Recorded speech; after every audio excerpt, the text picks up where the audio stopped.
What's going on, y'all? Straight to the point. Let's get right to this. All right. Now, um, first and foremost, before I get this video started, man, I want to give a shout out to the brother 78 Sports TV. Um, he is the head honcho of this LDBC thing. If you're not sub to the brother 78 Sports TV, definitely go sub to his channel. Without 78 Sports, wouldn't be no LDBC. So salute to that brother right there. Now,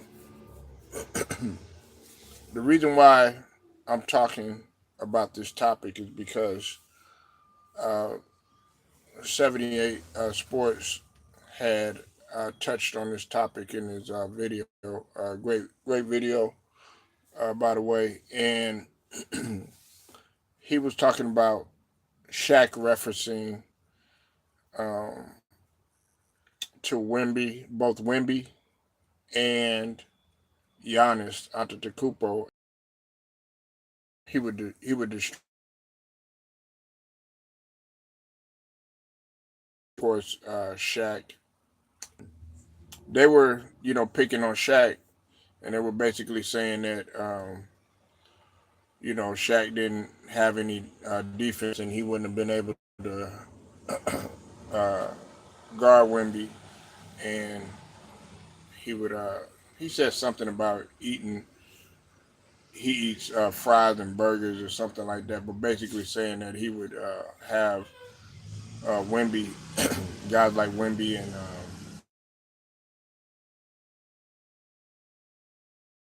said, man, don't quote me on everything that was said, but basically he was basically saying that Wemby uh, would be lunch and barbecue chicken and all that jazz, right?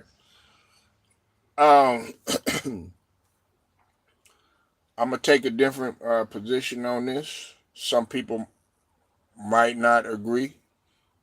Some people will disagree. That's all right.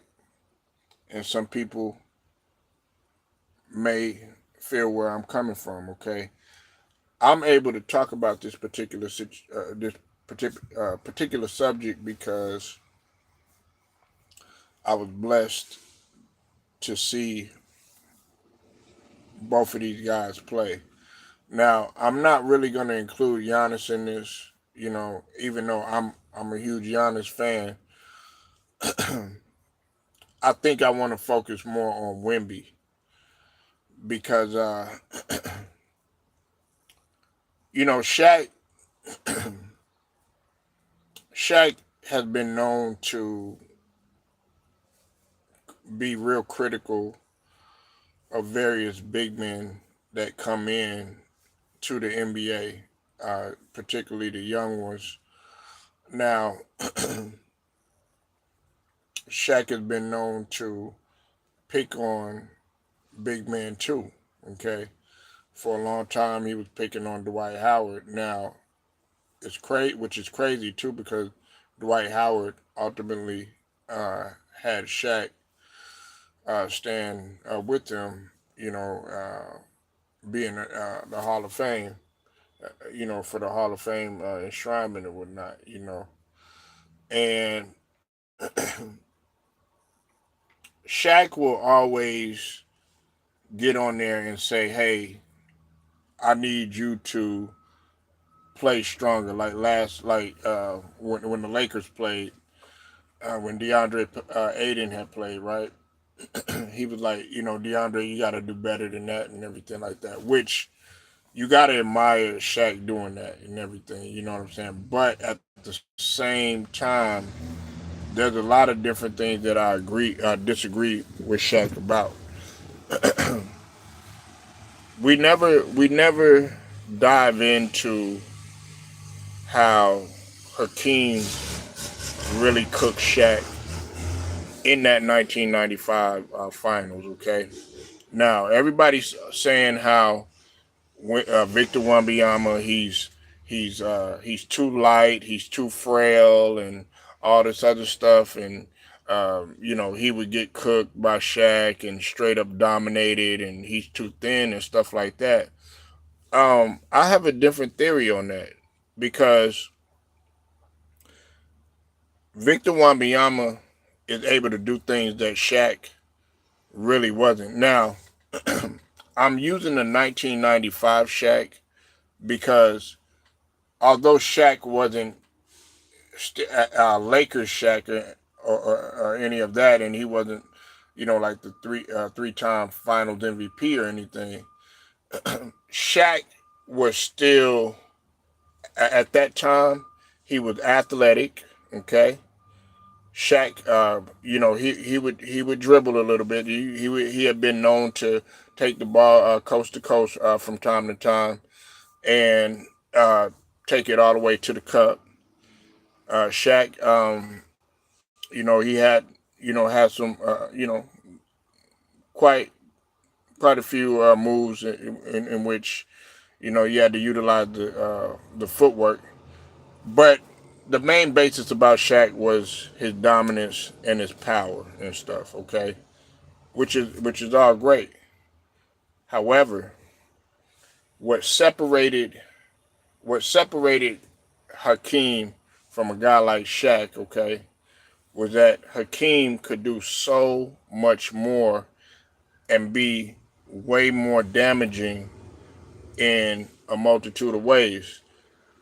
A lot of people sit up here and they ask me, okay, well, why you got Hakeem, above Shaq, or why you got Hakeem above, some of the other guys. First off, I watch Hakeem. I like to go by somebody that I watch, and second off, I'm a firm believer in defense winning championships.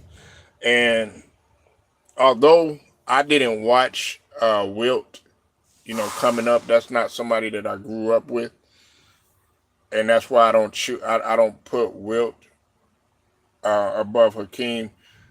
If I had watched Wilt, I probably would have chosen Wilt over Hakeem because just from looking at Wilt and everything like that, he's a center that you know I think that everybody should have, and he's a big man that I think that everybody should have. But I'm not trying to stray away from the topic. Okay, here's the thing that we got to understand, right? This is what we got to look at.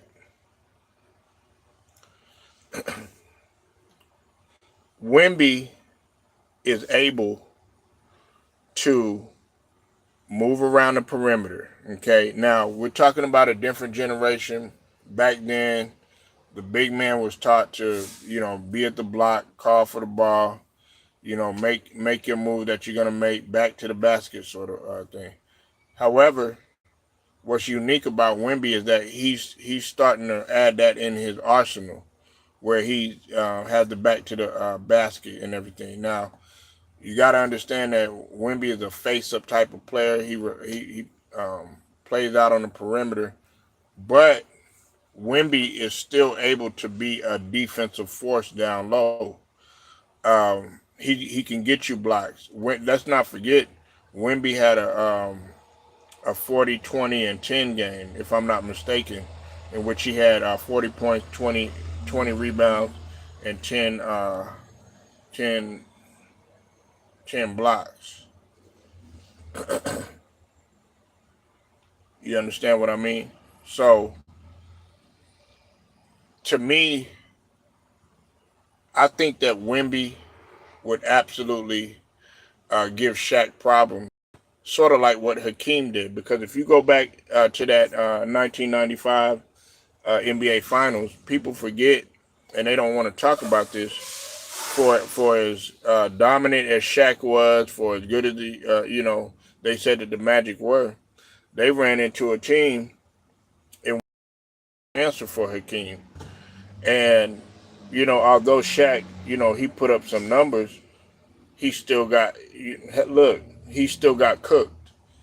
Everybody wants to talk about, when Hakeem had cooked David Robinson. Nobody wants to talk about how Hakeem had cooked Shaq, and they didn't win a game. I'm talking about the Magic. They didn't win a game.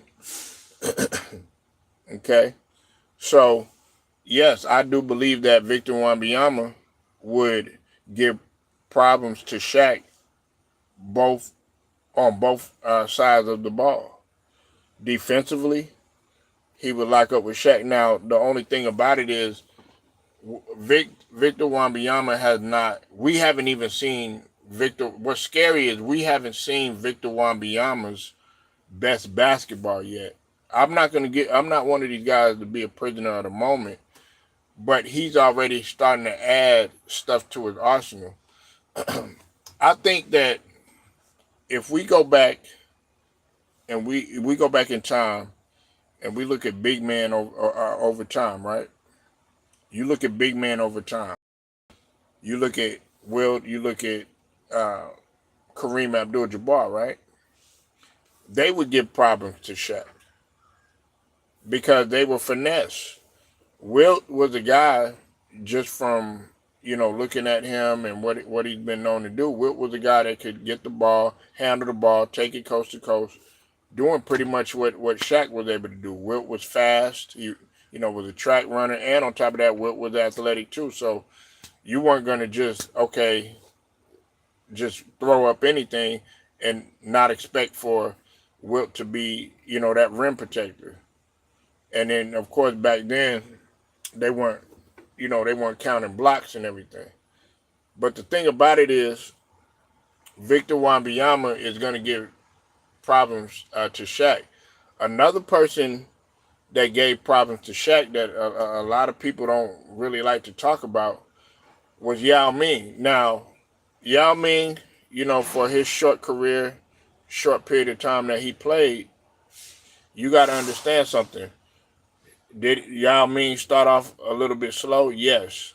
But as Yao Ming began to evolve and as he got better, Yao Ming became a problem to Shaq because Shaq struggled with guys that could, be in that, that 15 foot, 10, 15 foot and be able to hit those jumpers and stuff like that. And Shaq wasn't the greatest defender. You know what I'm saying? He never led the league in rebounds, never led the league in blocks or anything.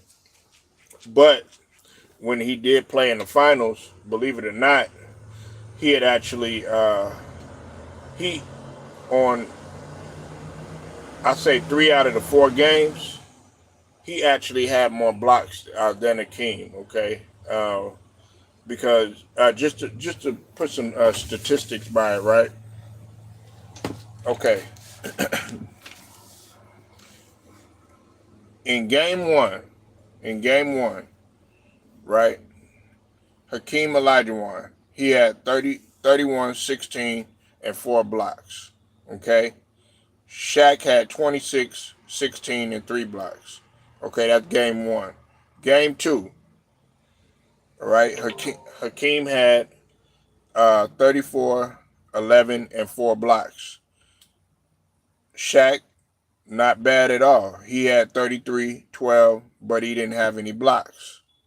Okay, game three, Hakeem had 31 and 14. He didn't have any blocks that game. Shaq had 28 and 10, but he had 3 blocks. And Shaq is not known for his defense. And then in game four, Hakeem just pretty much just obliterated everybody, in which he had 35 points, 15 rebounds. He didn't have any blocks, but he had 3 steals. That's what was exceptional about Hakeem. And Shaquille O'Neal in game four, he had 25, 12, and 4 blocks.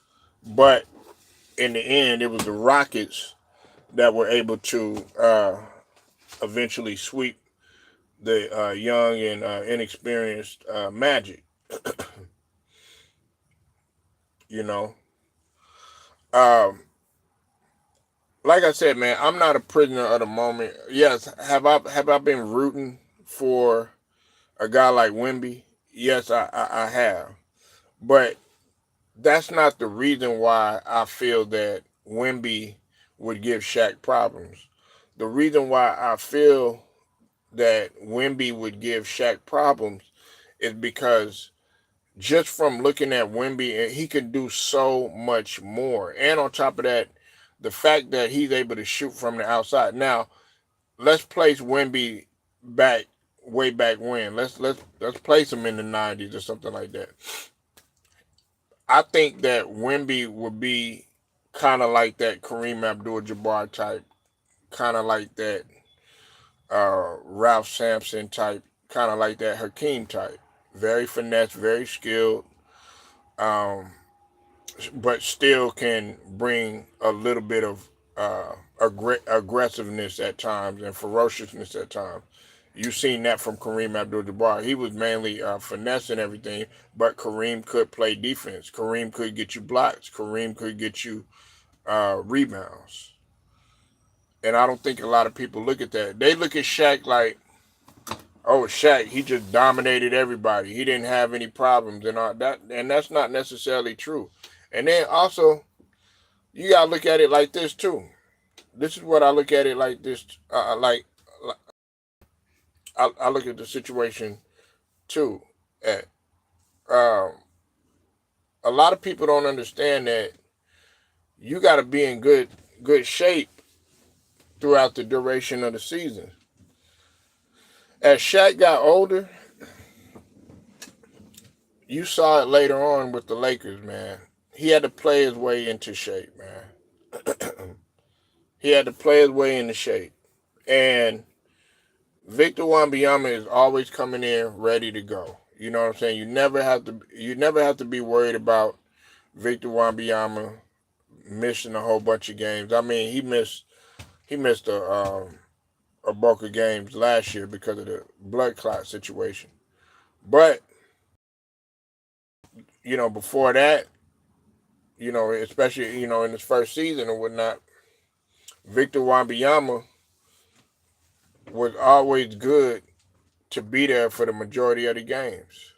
I mean, he's very durable. Of course, he's young. He's gonna be durable.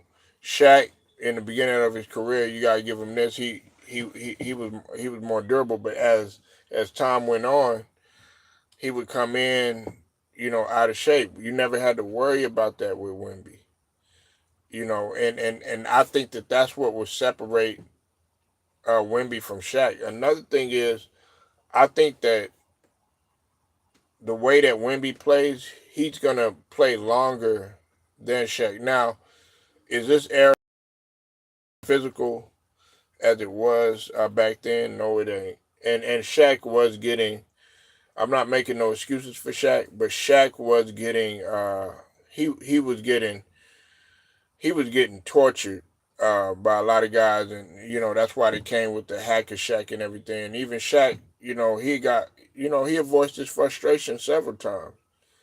There. If you go and go look at it, I'm pretty sure that some of y'all can pull it up on YouTube. Go pull it up and go look up when Shaq was voicing his frustration while they were fouling him. What's up, sports kid? I see you in here.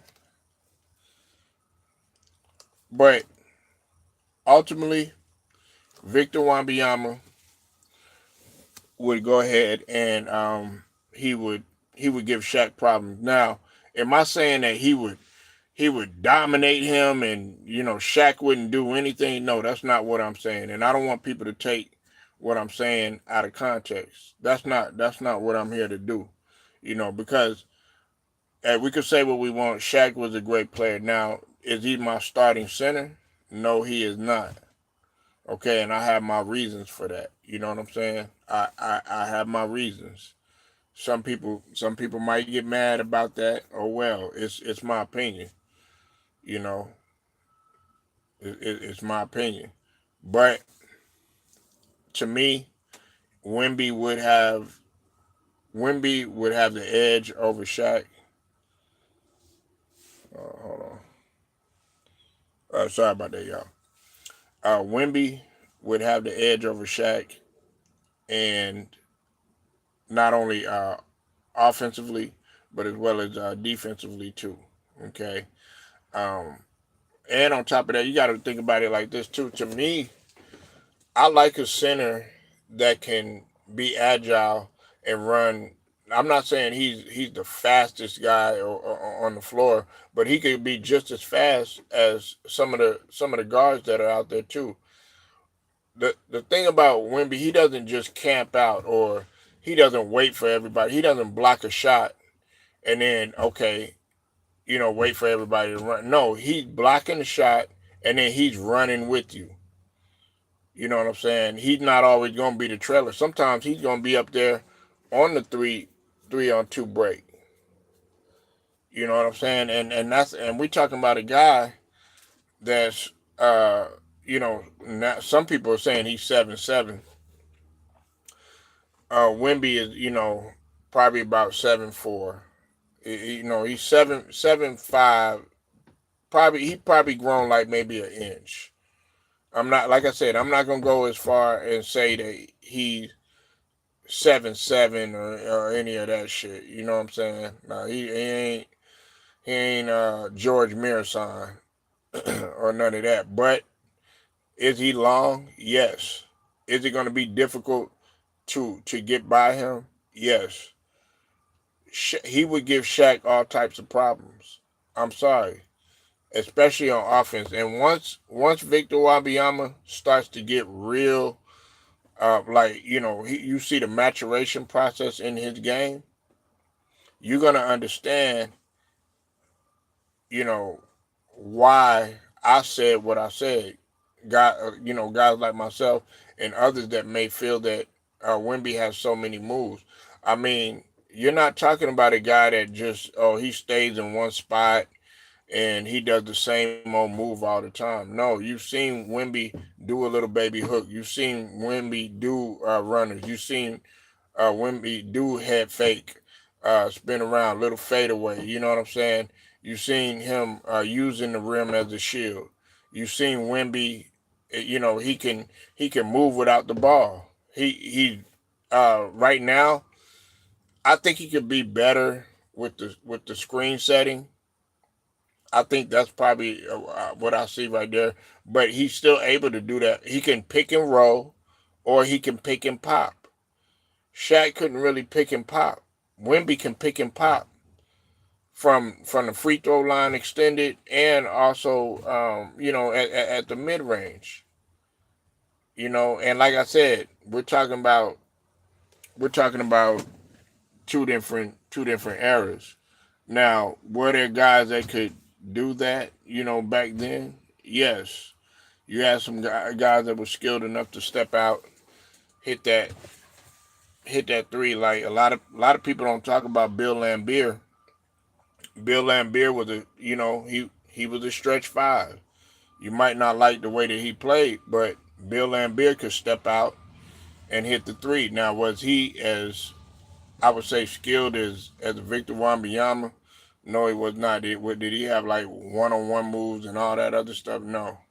But as far as for his time and being able to come off that pick and hit the three occasionally and stuff like that, that's a guy that you could look at. Or you could look at, God rest his soul, a guy like Cliff Robinson.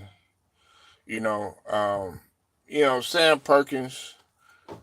He big smooth. He just, I'm not gonna say he camped out, but he wasn't.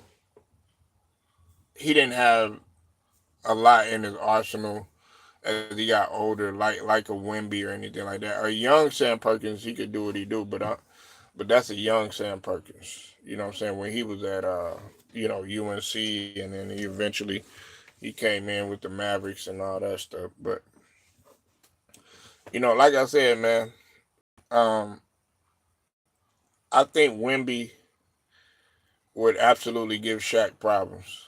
Now, I didn't touch on Giannis. Um, I I think that I'm gonna touch on it briefly. Giannis would give Shaq problems because I mean to a certain extent, and in the fact that the way that he attacks the basket, You know what I'm saying? However, during that time, if Giannis was, I think that Giannis could play in the '90s.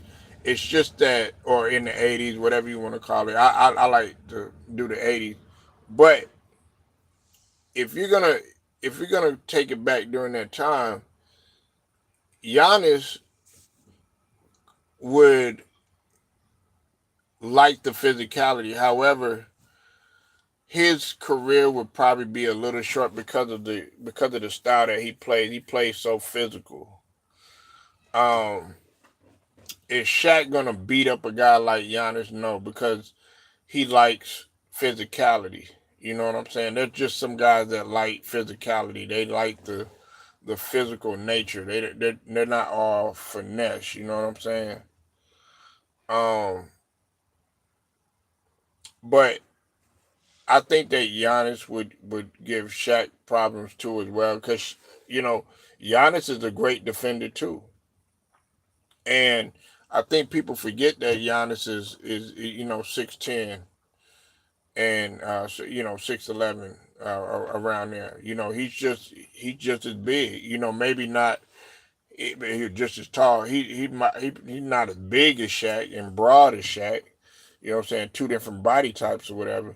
And then on top of that, you got to understand Giannis could pretty much do it all on the floor. He could handle the rock and everything. Shaq could handle the rock, but like I said, it's a new day and time. You got guys like Jokic, handling the rock. Hell, you got Sengun out there for Houston, trying to bring the ball up. Especially considering that they don't have a starting true point guard. They got a true point guard on there, but he ain't starting. Um, but besides that, man, that's just my take on it. That's how I feel.